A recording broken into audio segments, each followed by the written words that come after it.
Nou, my vraag aan julle, no?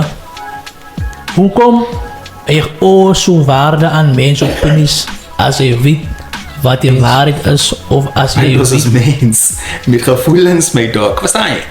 En ons kan onszelf, my bro, op paper en sê, ek is so sterk, my maas, ek is op een of andere dag, jy is mens, bro.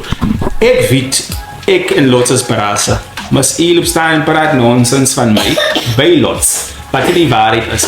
Of course gaan ek nou daar so dink, joh, nou dink Lots aan nonsens van my, en ek wil nie Lots moet nonsens van my dink, because well, ek weet het is mas nou nie die waarheid, verstaan jy?